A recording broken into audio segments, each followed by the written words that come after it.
podcast Herman. Oke, di sini saya sedang di SCC gitu ya, di SCC center gitu ya. Mungkin saya Herman, saya sebagai host kali ini, dan di episode kali ini kita akan membahas tentang ilmu komputer, yaitu algoritma tracking. Mungkin lebih lanjutnya lagi, saya setelah mengundang gitu mahasiswa informatika yang katanya ahli algoritma tracking. Oke, kita langsung sambut aja, yaitu si Pak. Halo, perkenalkan. Oke, gimana hari ini si Pak? Kabar? Alhamdulillah kabarnya baik ya. Gimana kabarnya?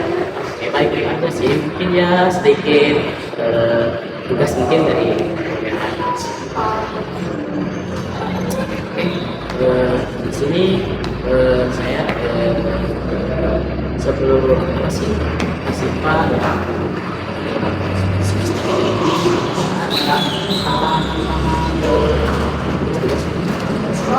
Saja sih ya, karena sebagai mahasiswa banyak sekali tugas dan tantangan. Selain itu karena itu mungkin dari mana terus juga dari tantangan juga sih saya. Oke, sebelum kita masuk ke materi, ini kita akan berbincang-bincang dulu ya dengan narasumbernya gitu ya. Di semester 3 ini ya saya. Apakah gimana sih Pak untuk melampiaskan waktunya gitu dalam beberapa tugas? Mengambil waktu untuk mengerjakan tugas, gimana caranya supaya bisa mungkin ya saya biasanya sih memilih tugas antara tugas yang harus benar-benar dikerjakan ini, jadi saya tanpa menunda-nunda di proses saya kerjakan, kemudian jangan sampai kayak menyimpan tugas terlalu lama. Jadi merasa nggak sih menurut Sipa gitu ya, semester 3 ini itu kejar-kejar tugas gitu. Ya benar sekali, apalagi sekarang semester itu semakin menakutkan tugasnya ya. Kayak misalkan kita ada tugas tiba-tiba besoknya harus segera dikumpulkan, kayak wah sangat menuju sekali. Oh iya, kita ini tadi di mana? Iya betul sekali. Jadi di sini tempatnya sangat-sangat nyaman ya. Kita bisa mengerjakan tugas, kemudian bisa bermain juga di sini karena fasilitasnya yang sangat luar biasa. Ya.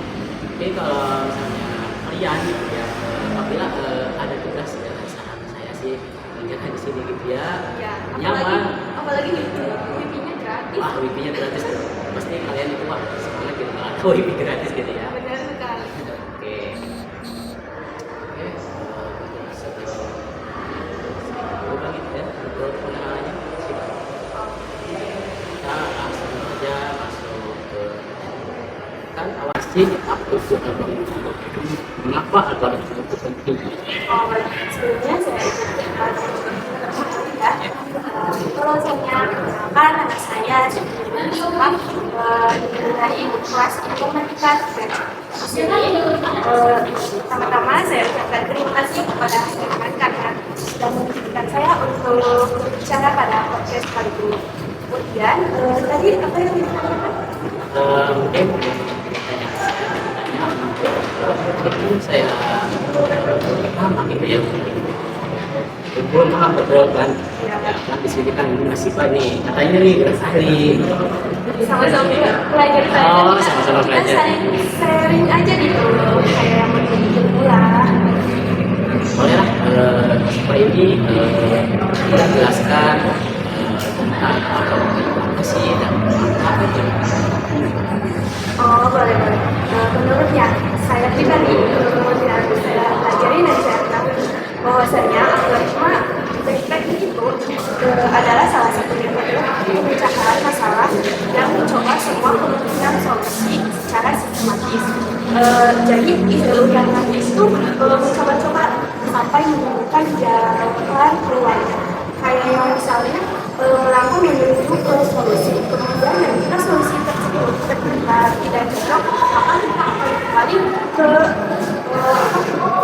awal lagi gitu. Jadi kita akan coba lagi sampai pada akhirnya kita menemukan solusi yang benar-benar tepat. Itu sih. Ternyata itu sangat-sangat susah sekali ya kalau menurut saya, mungkin ya pertama kali mungkin untuk ya, teknik ini mungkin saya harus banyak-banyak lagi baca buku gitu ya untuk memahami teknologi. Oke. Kalau pencarian sangat besar, backtracking bisa menjadi lambat karena banyaknya kemungkinan yang perlu diperiksa. Nah, kemudian jangan khawatir, ada juga solusinya gitu. Bisa diminimalisirkan dengan menggunakan teknik optimasi seperti pruning, yang jelas-jelas seperti pruning. Dengan pruning kita memberikan eksplorasi jalur yang jelas-jelas tidak akan menghasilkan solusi gitu. Untuk keunggulan pada algoritma backtracking ini adalah karena kesederhanaan dan fleksibilitasnya. Backtracking cocok untuk masalah-masalah yang solusinya melibatkan eksplorasi banyak kemungkinan seperti pencarian jalur dalam, kemudian kombinasi angka atau penataan objek. Selain itu, dengan pendekatan yang sistematis, kita dapat memeriksa semua kemungkinan secara berkelompok karena backtracking secara akan mengeliminasi jalur yang tidak memungkinkan untuk mengambil solusinya. Jadi masih bingung juga ya, bisa nggak sih sesuatu yang lebih agresif gitu?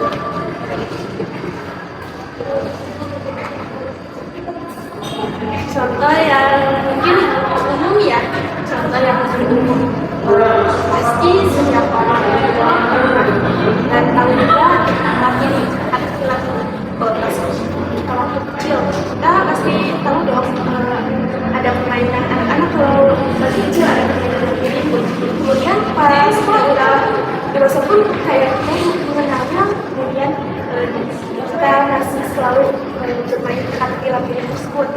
Nah, kan pada di lagi kita berada di titik awal, di mana titik awal itu kita akan lurus dan mengambil dua jalur gitu. Yang pertama, kalau kita mengambil jalur kanan, maka misalkan kita mengambil jalur kanan nih, ternyata jalur kanan itu gitu, kemudian kita akan balik lagi ke titik awal dan kita akan mengambil pilihan selanjutnya. Nah, terus kita akan terus maju dan kita akan, kalau kita terus maju dan kita nanti akan memberikan beberapa pilihan itu, kita secara tidak langsung sedang melakukan algoritma sampai akhirnya pada titik keluar. Itu sih secara umum yang kami tentang algoritma. Jadi itu balik lagi ke seperti mencari jalan gitu ya, Benar sekali. coba kemungkinan hingga menemukan solusi yang tepat gitu ya.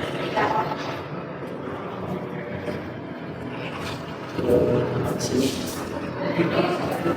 mungkin langsung aja ke sisi Jawa gitu ya. Mungkin ada di sini juga ada teman saya nih yang nanyain tentang algoritma. Saya jelaskan apa sebenarnya teman-teman itu biar lebih paham gitu. Apa saja fungsi algoritma bagi orang yang bagi seorang pemimpin.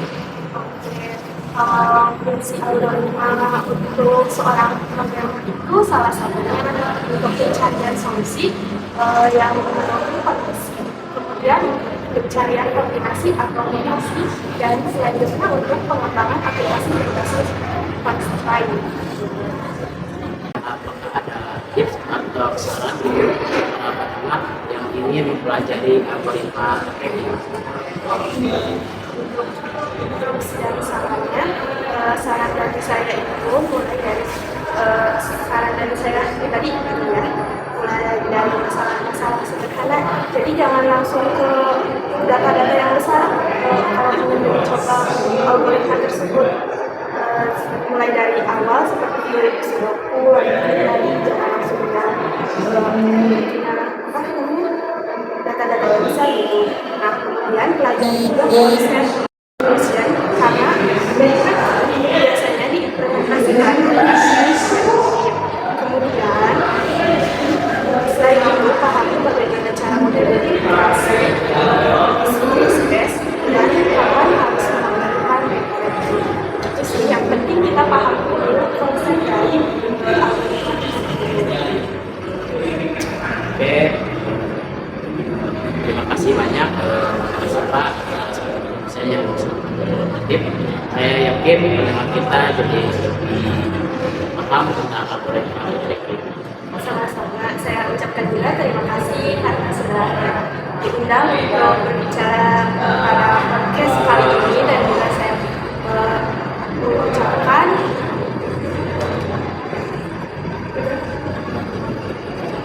Oke, sampai di situ aja mungkin podcast kali ini. Kesimpulannya mungkin dalam podcast ini kita membahas algoritma trading, sebuah metode efisien untuk menjelajahi semua kemungkinan solusi secara sistematis. Trading bekerja dengan mencoba-coba solusi, namun jika solusi tersebut tidak valid dan melanjutkan ke ide lain yang potensial. Algoritma ini banyak digunakan dalam berbagai aplikasi seperti mendeteksi waktu, pencarian jalur, dan optimasi kombinatorial serta masalah teknikal seperti MPS. Keunggulan utamanya tracking adalah fleksibilitas dan kemampuannya mengeliminasi jalur yang tidak relevan, sehingga lebih cerdas dibandingkan pendekatan brute force. Oke, baiklah teman-teman, sampai di sini dulu episode kali ini. Jangan lupa untuk terus mendengarkan podcast ini.